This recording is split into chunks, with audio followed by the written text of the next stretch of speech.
Hi, it's Dave Bloxham with Beyond Guitars, and thank you for joining me once again at the workbench. Here we have the Gold Star Banjo. I did an evaluation on a while back, and it's been a while. I'm a little bit behind on the videos. I had a crash, and it was a computer crash, but I had my helmet on, so survived that, barely, and the computer's working again too. So all is good now, but we're going to get right back into this. I want to apologize for the air conditioner. It's really hot today, and I've got my ice cold drink here so I can stay alive and get through this. But yeah, a lot to do, so let's get right in on it. Well, I'm hoping you can hear me over the din of the air conditioner. It's kind of annoying, but hey, I'm alive. Yeah, a couple of things I didn't mention here, and I didn't think of it. I need to take the resonator back off this banjo, because whenever I put strings on, I want to make sure the head is tight. I'm not going to go through a complex and super careful head tuning today, because this is just a check before I take the banjo apart.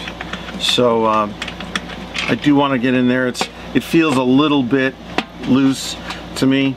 I usually, again, I've done so many of these, I usually just check them by hand and by feel.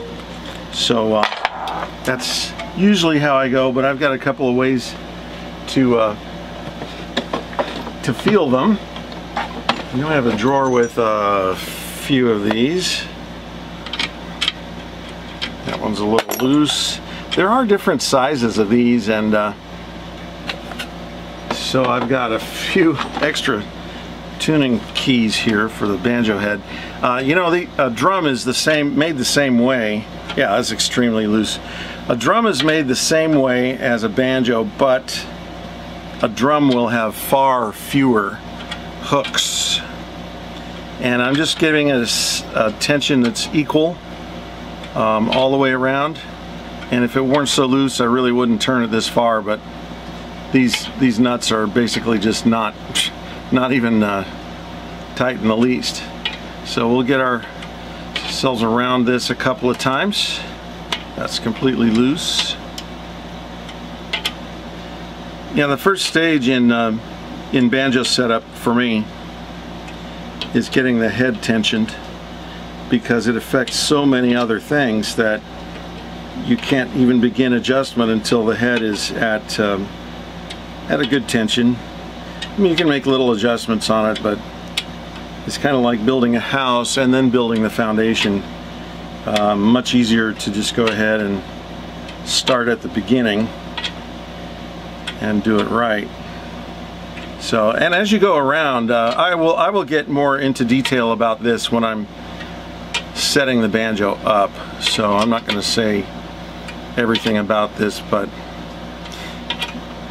it is interesting that as you go around,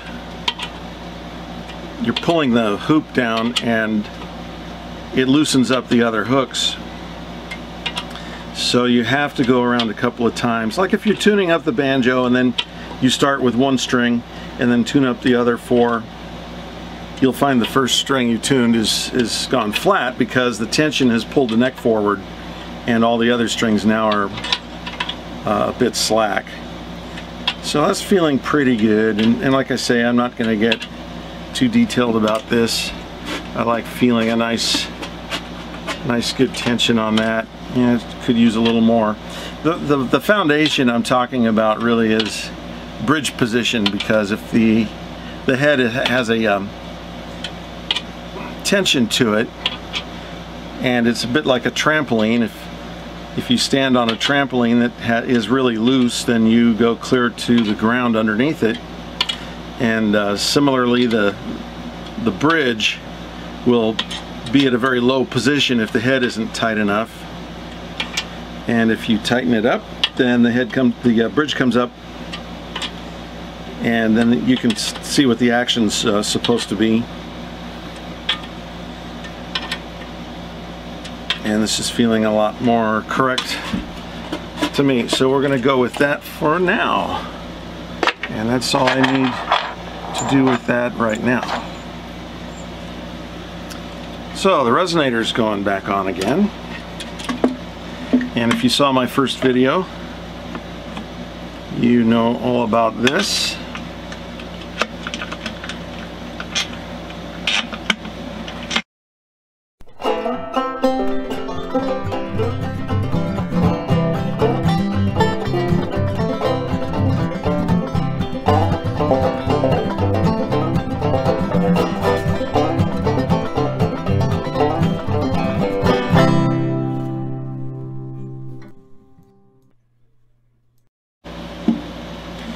So now my next step is to put strings on the banjo, and I've got a set of black diamond strings here that I've used these for years. I've been happy with them, and sometimes I can reuse these if I put them on once. Now this is how I organize the strings when I start out. There are two strings that are the same. That's going to be the 5th string and the 1st string. Those are both 11s in this set. That's 0.011 inch, 11 thousandths of an inch in diameter. And the other 3 here are 13, 15, and 24. So the 1st and the 5th are the same diameter, they're the same tension, and if you fret the 1st string on the 5th fret, which is where the 5th string starts, they have the same note. So really those two strings are identical. I've got one of my compensated bridges here. I'm going to start with that. These are the black coated strings. They are real similar to the Elixir brand, which has a coating that's not black. And these do fine. And I just, you know, the bridge is about 3 fingers away. Like if you saw my my bridge, how to install a banjo bridge video, and you know what I'm talking about there. Now I'm not going to get into detail of how I string the string around the peg either, and I'm actually not even going to do it exactly the way I do it most of the time.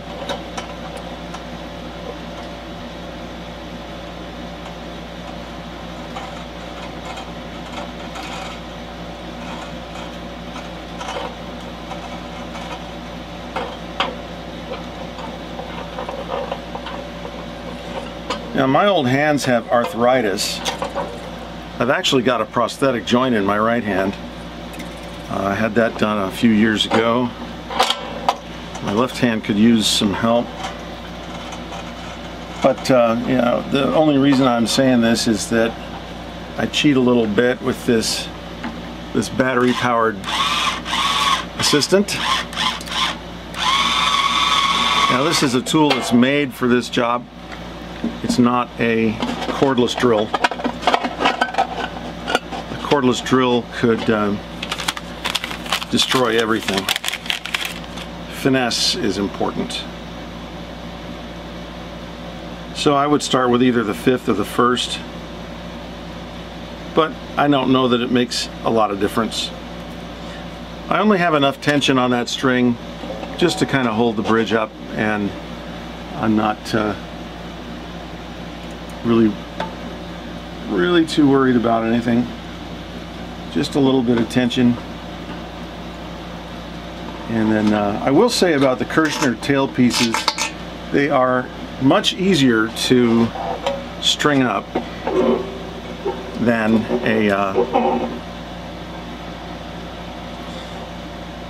a Presto bridge is.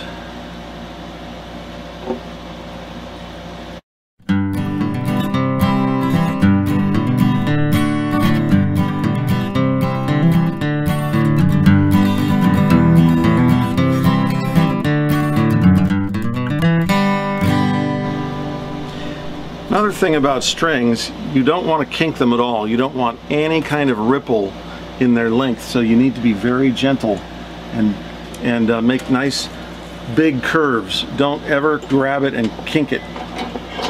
If you do, it will either break at the kink or it will sound bad.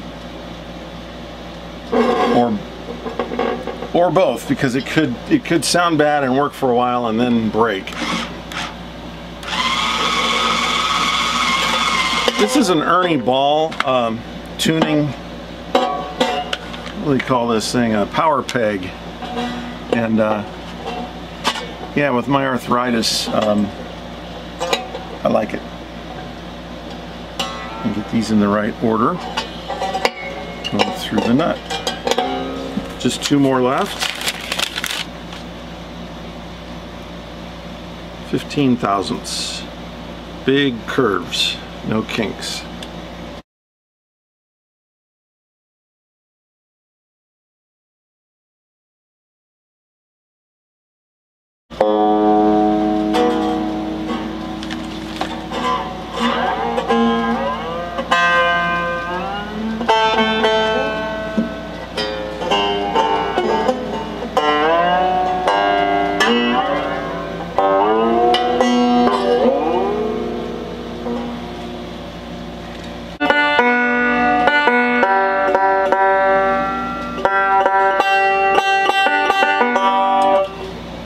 The first thing I notice is that the action is way too low.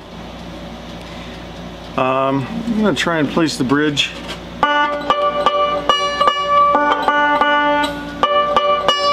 That can make some difference.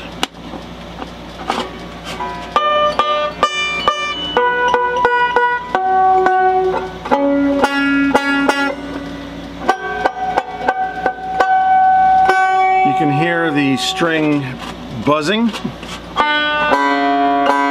the 4th string. The 4th string has the most amplitude, so it's usually going to be the one that buzzes first.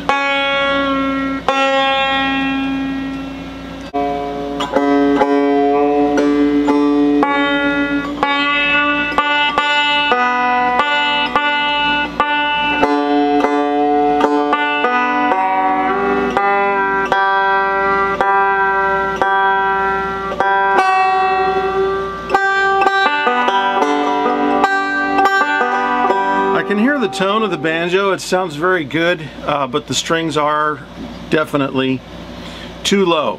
So what I want to do now is take a look at the coordinator rods and see how they are adjusted. These Gold Stars all are manufactured with a 5/8 bridge. It's possible to put a taller bridge on if necessary, but it's very rare to need to do that.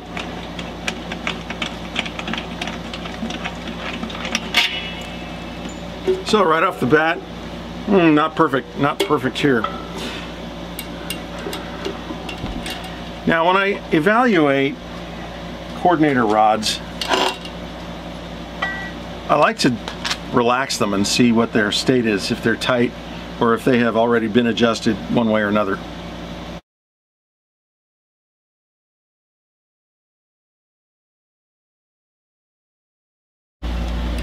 So now that I've neutralized the coordinator rods and there's no pressure or tension on those, there is quite a bit more space for the strings.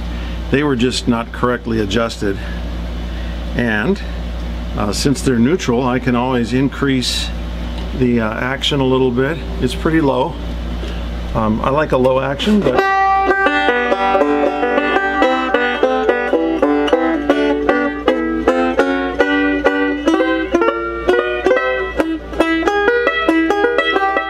yep, it needs a little bit more space there between the string and the fret.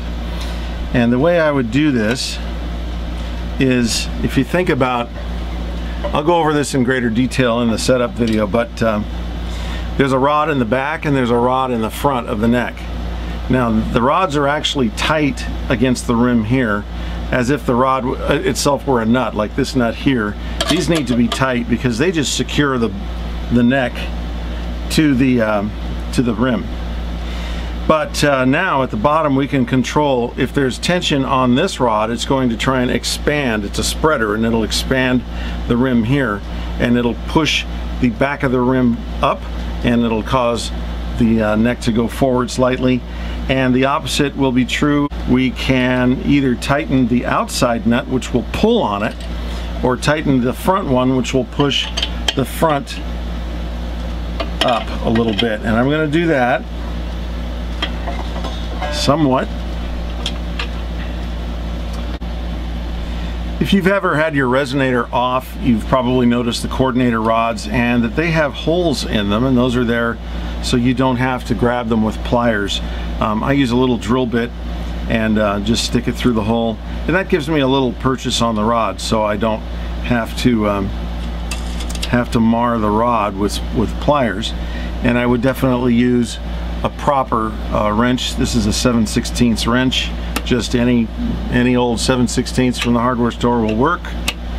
But I have seen other sizes, so you might check your banjo or buy a set of wrenches so you're set for whatever may come your way. It's a matter of putting pressure on this back rod, which will push the neck forward a little bit and increase the action. And you have to make sure the outside nut is not bottoming or coming up against the wood, because that'll stop it from doing it.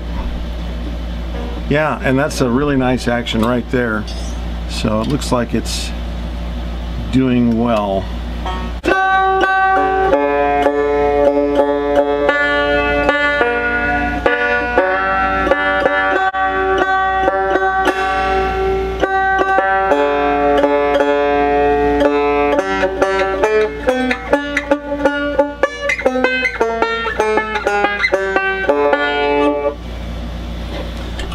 I do still have a little bit of fret buzz.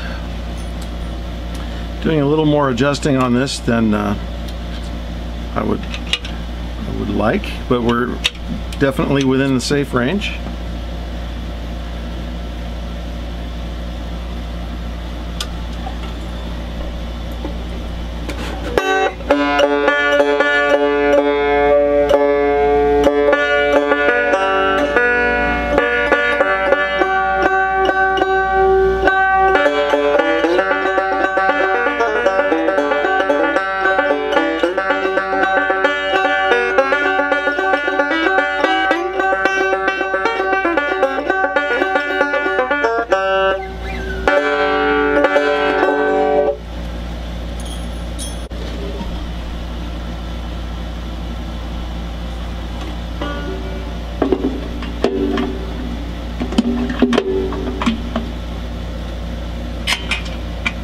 The banjo will play without the resonator, and I don't need it on to evaluate the strings and the action and the frets.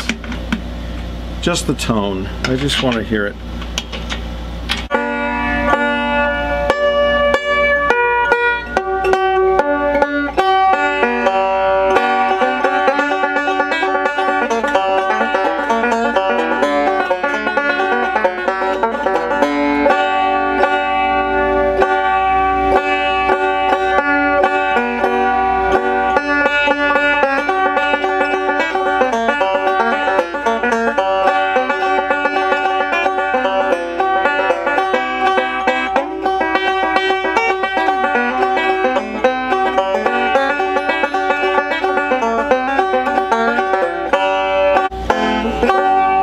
Well, it sounds really good, and it's very loud. This is a really loud banjo, and that's a good thing too. I like them when they sound good and loud, and not just loud and not just good.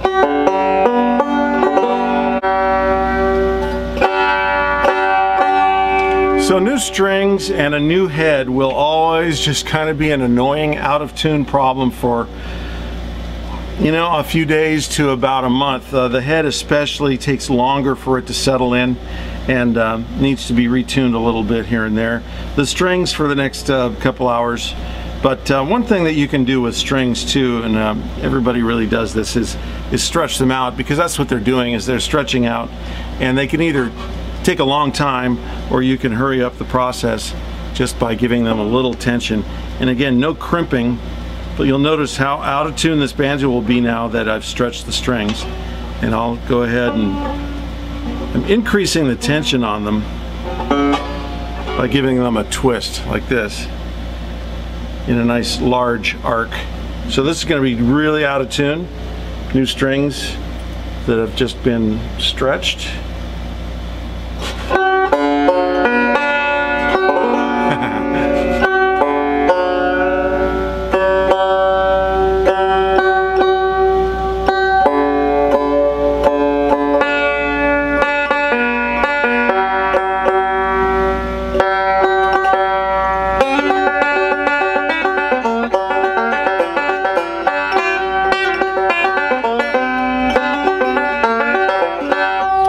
And you know, I do think it needs a little bit of a fret leveling job, and we're going to do that too. So the action looks very good, and I can even increase it, but there is a little bit more toward the middle, and that's great. And you know, we can try different bridges too, because they're not all exactly the same, and may find one that works best on it.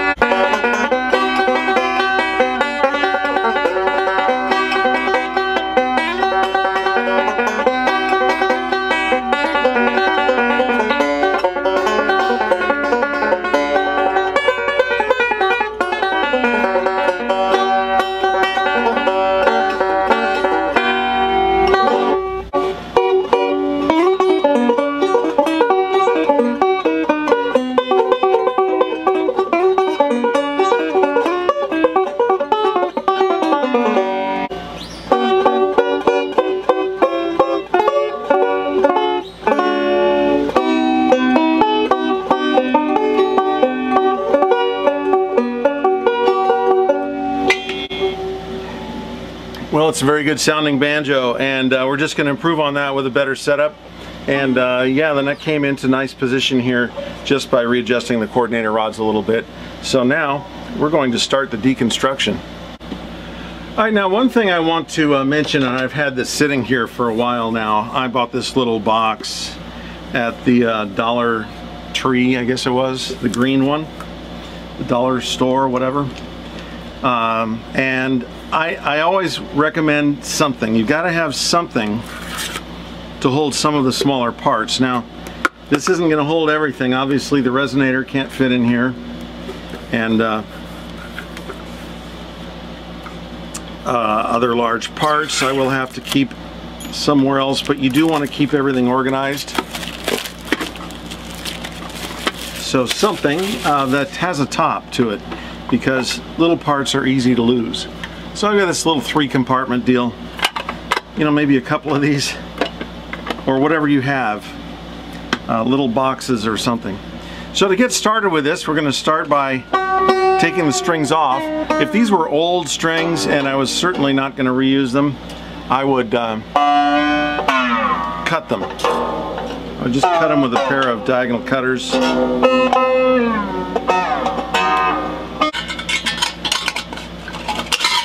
So I got the strings off, and we'll see what we can do with these later. I'm just going to bundle them all together, sort them out later. They're really hard to manage, so I usually just capitulate and don't manage them. Having a little tie would help, or a little clip that I put over the strings, and I'll put those in my drawer. Okay, so now the first thing I want to do is, once again, third time is the charm, taking the resonator off for the last time now until we have this banjo finished. Now here I'm going to use my little container for the first time and put my, these are rather hard to get a hold of. You know, the vendors I get these from sometimes have them, sometimes don't. If you lose one and you just need one, good luck to you, because that's tough. Don't lose them, keep them secured. So the armrest is one of the first things I want to do. The armrest is held on here. It's a single foot armrest just by one nut.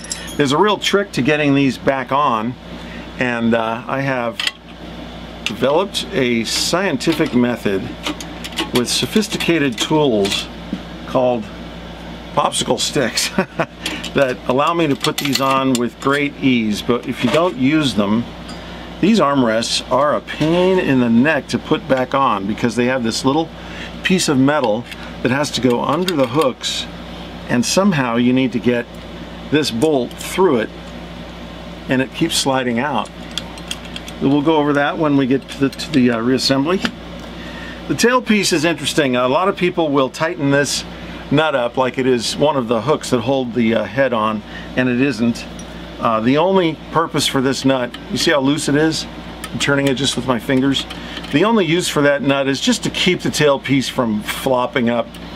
It really should not have any tension, so that was about right. It's not there to really hold it down. It's just there to stabilize it a little bit. And most of the time, you could probably even get away without it, surprisingly enough. But it really is the only thing that holds the tailpiece on, other than these two little adjusters. And not all tailpieces have these two screws on them, but these just kind of wedge underneath the rim of the head, the aluminum rim of the banjo head.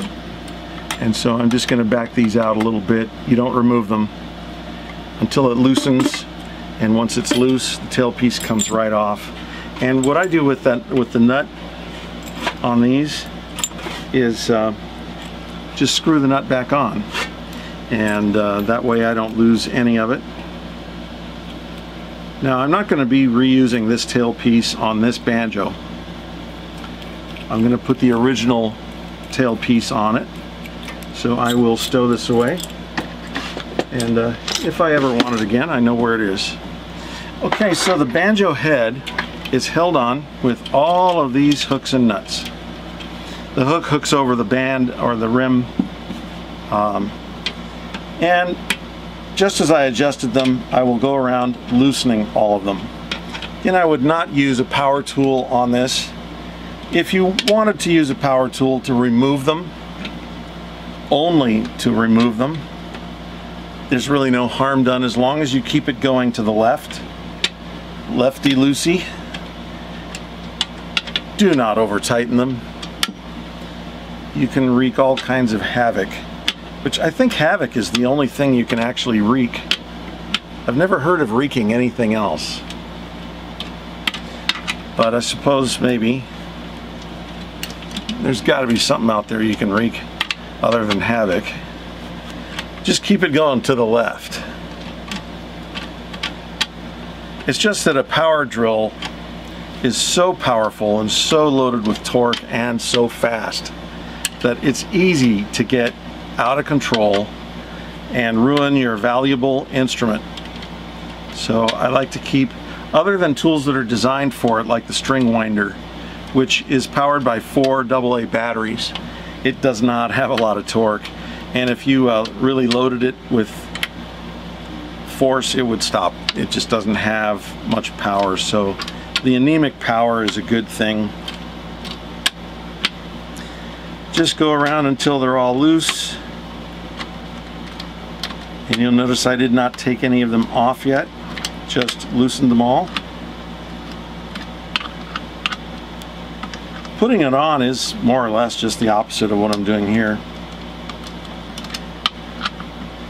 Now, I'm going to show you here a little trick. If you're just changing the banjo head and not taking the whole banjo apart, you can leave these loose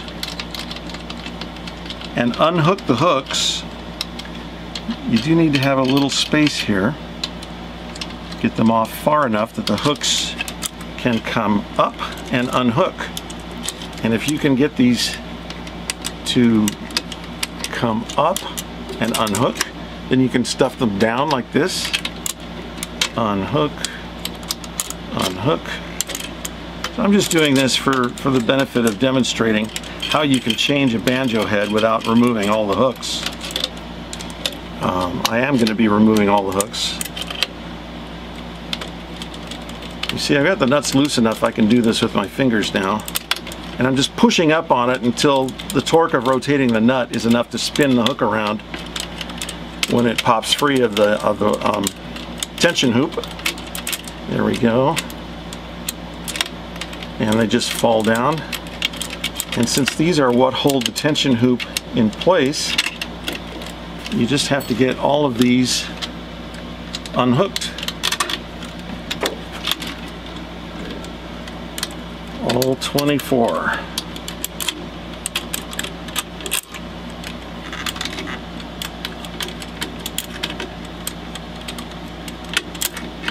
And I'm getting a lot of crud on my fingers.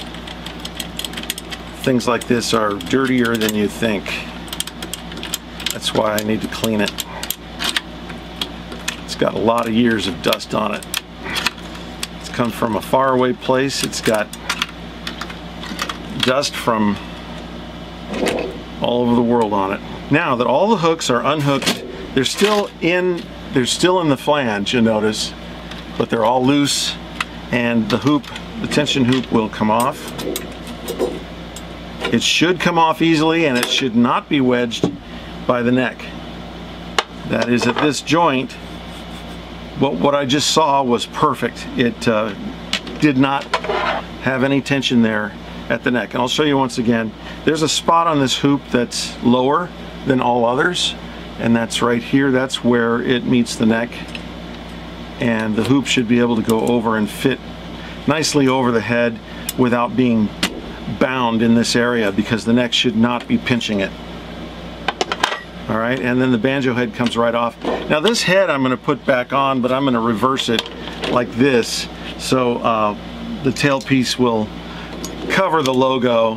Most people like that. That's kind of the way you should do it. It was on backwards I mean, it's right side up, but you know, that's not how most people like it.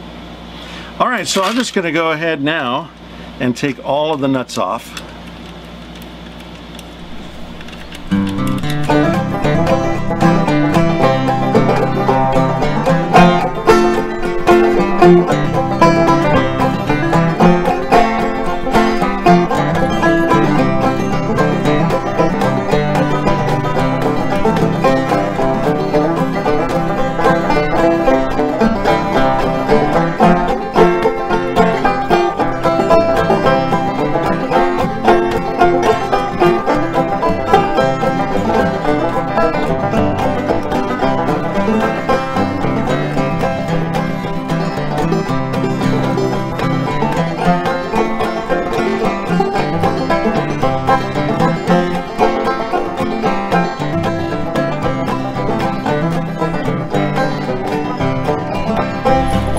So now I've made a complete inventory of the nuts and the hooks. There's 24 of each.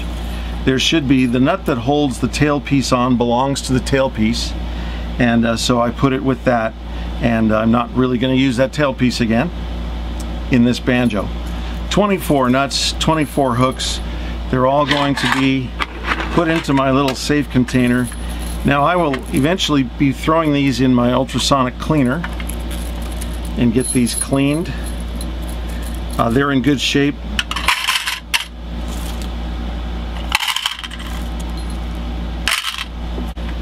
And they're exceptionally easy to lose, so count them twice. Make sure you have them. And if you count them frequently, you won't go far before you look for it. So we're just gonna, now this doesn't really stay on, but I could put tape on it or a rubber band when I'm ready. So the tone ring will not come off now because there is a bolt going through it, and that is the front coordinator rod is going through it, and you cannot remove it. So I'm going to loosen the nuts on the coordinator rods. Looks like the rod's spinning, so I need to hold it with a drill bit. It doesn't take a lot of torque to hold the rod and prevent it from spinning. I mean, drill bits are not really meant for this. They could break. They're pretty brittle metal, but in this case, no problem at all. Now I'm just going to unscrew the rod there from the nut and remove the nut. Now that's what holds the neck on. This nut actually holds the neck on in the back, and the back rod is now out with the nut and the washer. the washer is to prevent the nut from gouging the wood. So there is a little washer here that should go there. Don't put your nut on without a washer. If you need to go buy one, go buy a washer, because you don't want it cutting into the wood, and that nut will do that. Now I have to be really careful with the neck because it's only got one attaching point, and I don't want it to, you can see it's loose. I do not want it to torque or cause a problem. The nut, the rod itself in this case here in the front rod is the nut in a sense. So when you put these on, you want to tighten the rod, because that's the first function of it, is to hold the rod there against the rim. Now that I've got both coordinator rods out, there's the little washer for that one. The neck is free to go. So I want to support this well and just work it out, and the neck is off. So I like to inspect these, the butt end of the neck, because sometimes people will shim them or put foreign material on them or something under them. This one has no shimming, which is great. I hate seeing it. And shimming is not the way to adjust these. So this neck was cut right, and it hasn't been messed with.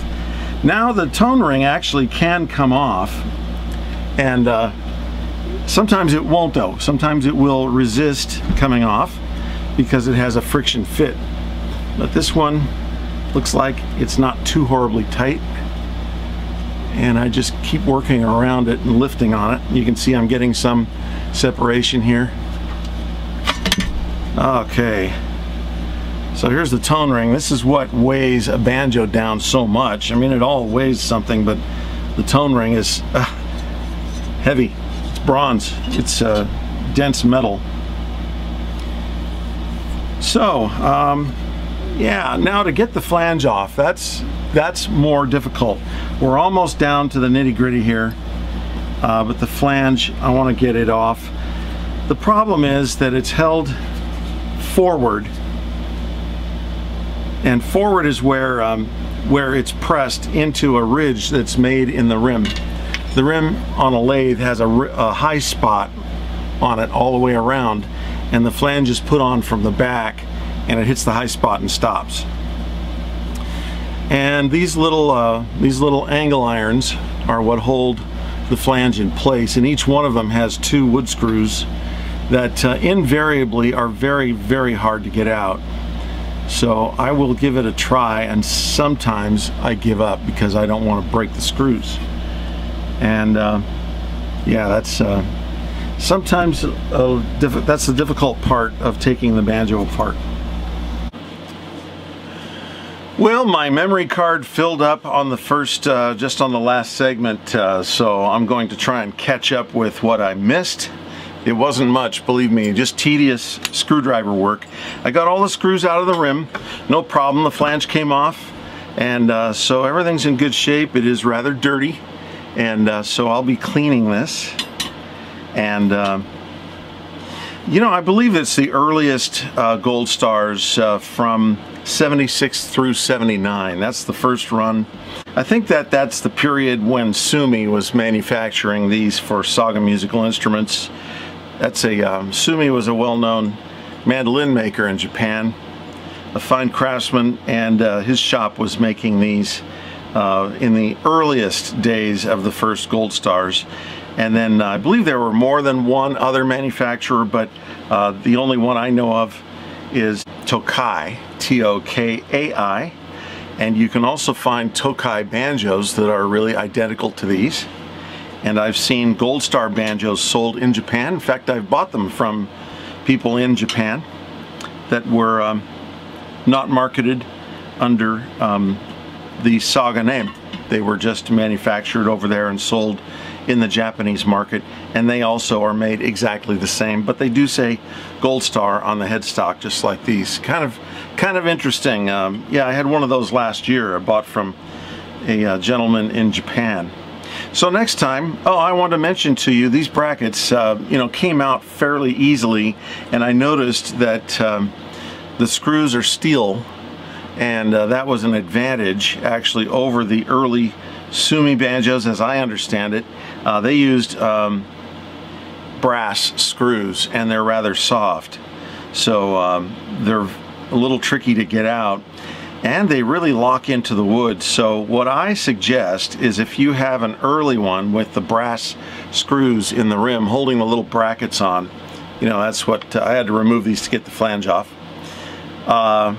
Heat them up with a soldering gun or a soldering iron, and just touch the iron to the screw and get it kind of hot, and that should let either they're glued in or the lignin in the wood has kind of bound to it, and I think that may be what it takes.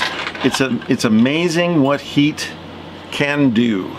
Heat can loosen anything. Just don't get it, you know, so hot it burns or anything like that. Next time we will we'll be cleaning. I've got some cleaning to do here. Everything is filthy, and I'm gonna wash my hands as soon as I can, but this banjo is going to be all cleaned up. We'll do a comparison.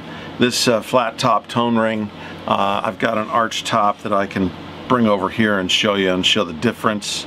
You know, almost clean everything. This goes into the sink, and I just wash these brass parts in the sink with some hot water and a either a cotton cloth or a cellulose sponge, not a plastic sponge, and nothing scratchy at all. And then the small parts will go, other than the tuners themselves, will all go in the ultrasonic cleaner, and so it should be fun. I'm looking forward to doing all of that with you, and we will be finishing this banjo here, I think probably in another 2 episodes. It should be a pretty full one next time too.